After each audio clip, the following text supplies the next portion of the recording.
You are watching CNBC TV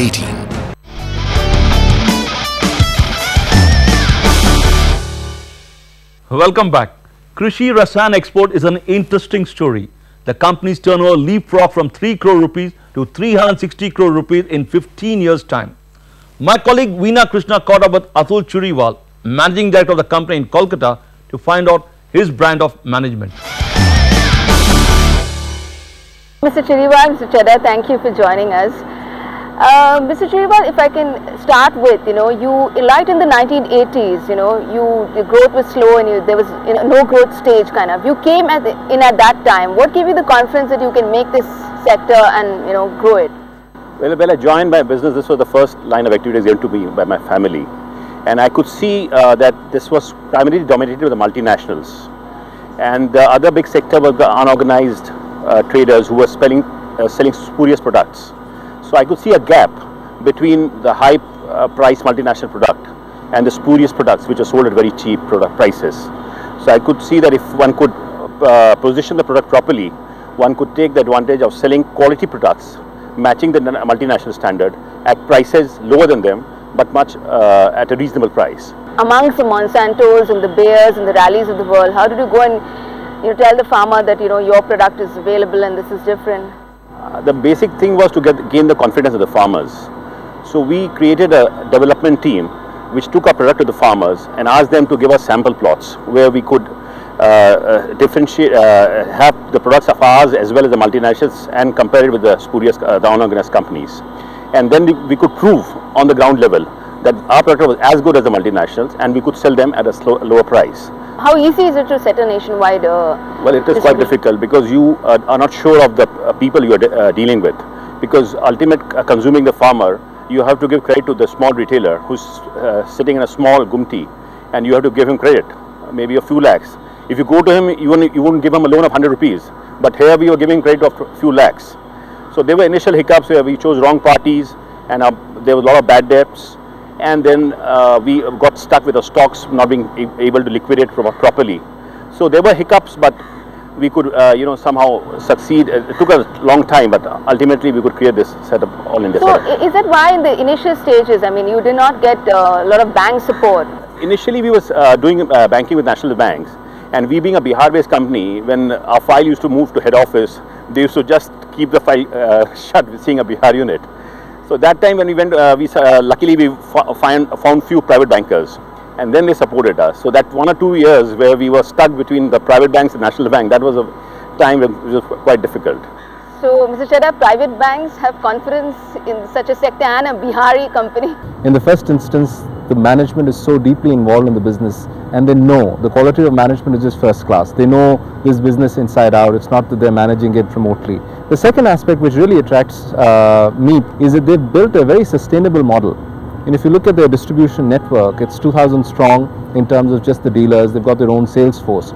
It's a huge entry barrier and a huge source of competitive advantage for this company, because anyone who has to replicate this will take about 5 to 7 years. So that brings in sustainability.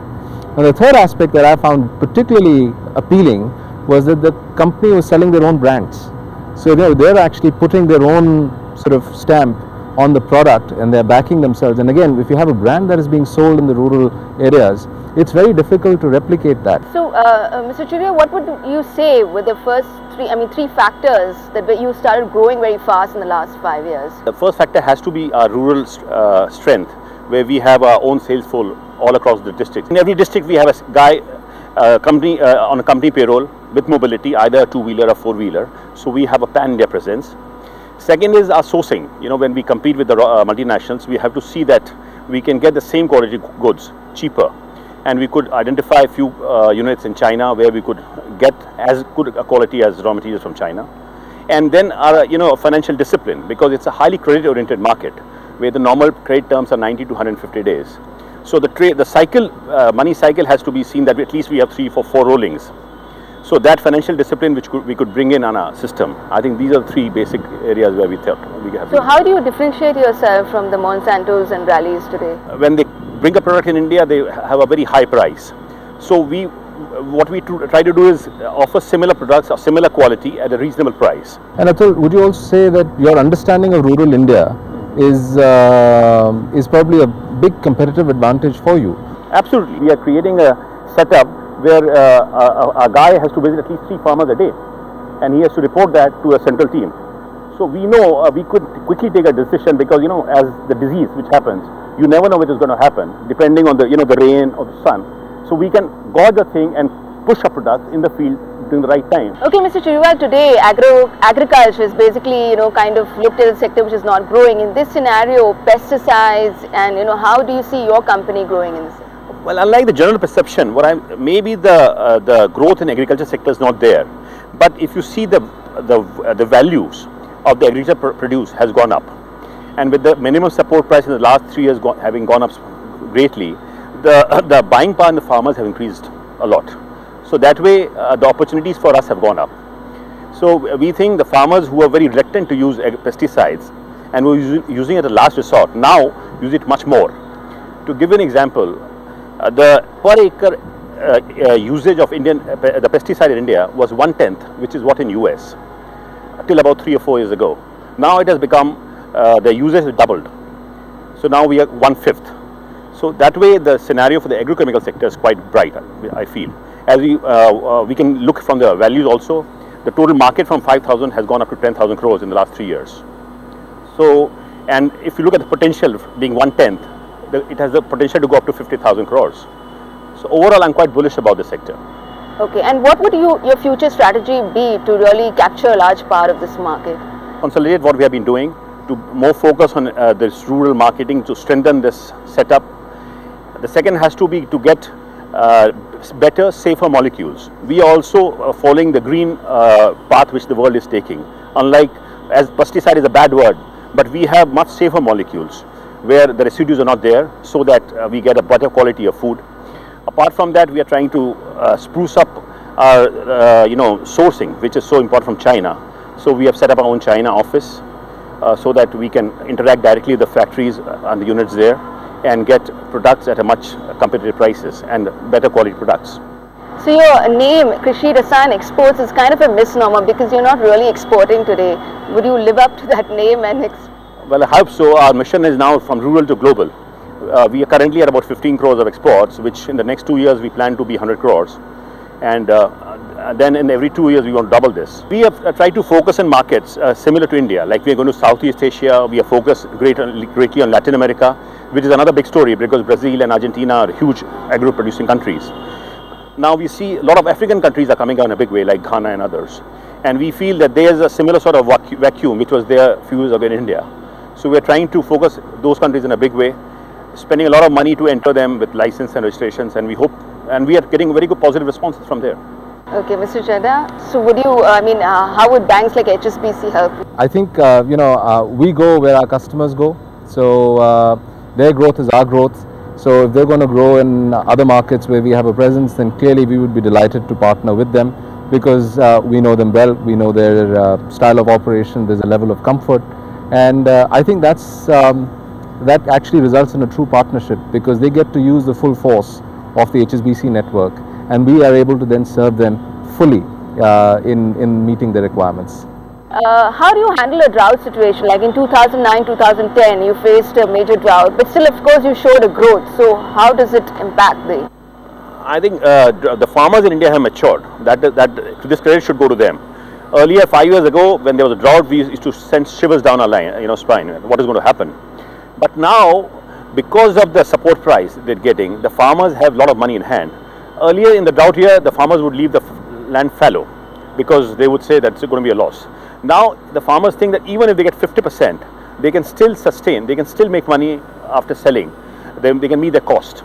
So we have farmers still sowing, and that is one of the reasons why I would say the Indian agriculture and Indian agrochemical industry has matured. Would you ever think of diversifying away from agrochemicals? We are actively looking at diversifications. We have just started a household pest control division. We have set up an international standard laboratory costing us 10 crores, where we are not only looking at Indian clients but looking at clients all over the world from pharma and agrochemicals. In 2015, where do you see Krishi Rasayan Exports? We are in every district of the country. My vision will be 2015 that we are present in every country of the world. Do you draw inspiration from something or someone? I mean, what inspires you? My father is a great inspiration because he taught me that you should never compromise on quality and values. And apart from that, I am greatly inspired by Swami Vivekananda's reading, thoughts and whatever I've read about him. Okay, Mr. Churiwal, Mr. Chadha, thank you for joining us. Thank you for having us. Well, that was Atul Churiwal sincerely explaining how he went about building this company. In a nutshell, here are some of the mantras which work for the company. Identify the demand-supply gap and then work towards bridging it. Krishi Rasayan filled the gap between high-cost product made by MNCs and the low-cost, poor-quality pesticide made by the unorganized sector. Financial discipline is a must in credit-oriented market. Keep expanding to newer geographies. That will mitigate the impact of business downturn in any one region. The company moved away from Bihar and it was the turning point for the success. Finally, an important philosophy: never compromise in business and values in life. Simple mantras those, but has worked very well for Krishi Rasayan. They say life is a great teacher. It gives tests first and lessons afterwards. On that thinking note, it is time to say goodbye. See you next week, same time, with another interesting episode.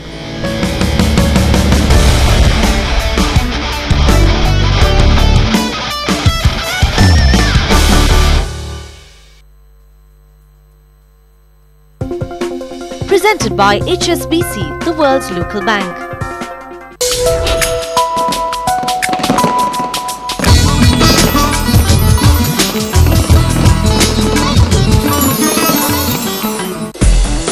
This week, Young Turk celebrates Diwali. Catch 3 young entrepreneurial sparks lighting up the festive season. We could easily look at a growth of 400 to 500% in the next 4 to 5 years. Value of the gifting industry is approximately 3,200 crores. Silver is still in a quite nascent